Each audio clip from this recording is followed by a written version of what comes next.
السلام علیکم ممنون نشد. در این ویدیو میره میشن های قسمت 11 هفته هشتم باز شده یا هفته اخیر کاملا براتون ترجمه میکنیم. اگر شما هفته هفتم دنبالش هستین در قسمت کومنت ها ما لینکش میندازم یا یکی پینگ میکنم، در اونجا میتونین هفته هفتم ببینین و همچنان در این قسمت هم شما میتونین کلیک کنین هفته هفتم دریافت کنین. و بعضی بچه ها میگن چرا از ما یک هفته پیش باز نمیشه؟ به خاطر از اینکه حتما اول یا دومین رویال پاستان است که شما گرفتین.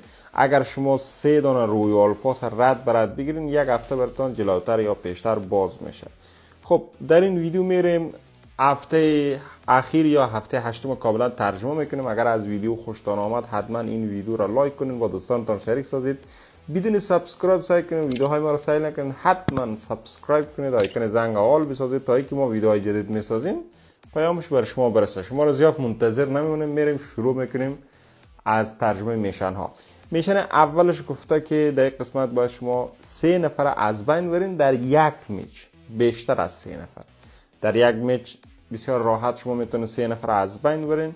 این میشن تان پورا میشه. میشن دیگرش گفته که باید شما سر خانه هاسپیتال در میدان ارینگل یک پیره تاشین. میشن دیگرش گفته که 5 میچ بازی کنین در هر میدانی که شما خواسته باشین، تیدیم هم حساب میشه. میشن دیگرش گفته که در هفته هشتم و نوم 60 دقیقه داخل گیم باشیم، در هر 60 دقیقه برای ما 60 تا آر پی پوینت میده و این میشن 6 پیره تکرار میشه.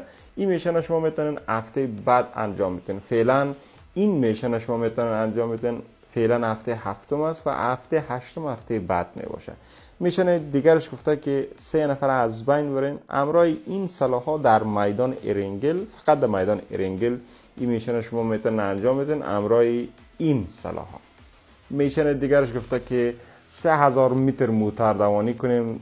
داخل موتر یکی از دوستای ما باشه یا ما داخل تیم باشیم، فقط بگیریم موتر دوانی کنیم در میدان های کلاسیک. این میشن ما پره میشه. میشن دیگرش گفته که باید شما با یک نفر از بین میبرین داخل تیم باشین در میدان های کلاسیک.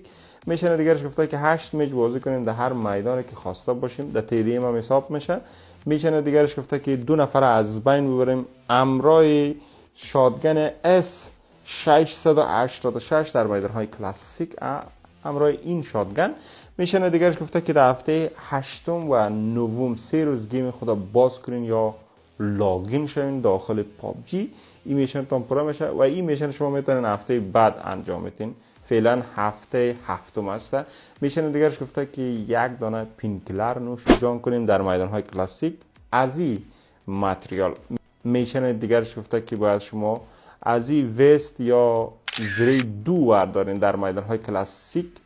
این میشن تان پورا میشه و میشن آخرش گفته که باید شما برای دوستایتان از این چیکن ها ارسال کنین. مثلا از این چیکن مال دوست اول ما ارسال میکنیم که تا هنوز بیدار است. یک قسمت ساعت هم از 3:07 دقیقه صبح به وقت اروپا هسته. این تا هنوز بیدار است به وقته. آرزو میکنم از ویدیو خوشتان آمده باشه. اگر از ویدیو خوشتان آمده حتما این ویدیو را لایک کنین و دوستانتان شریک سازید. نظر، پیشنهاد، انتقاد حتما در قسمت کامنت نوشته کنید. فراموشتان نشه که بدون سابسکرایب ویدیوهای ما را سیل نکنید. حتما سابسکرایب کنید، آیکون زنگ آل بسازید تا اینکه ما ویدیوهای جدید میسازیم پیامش بر شما برسه. تا ویدیو بعد، خداحافظ.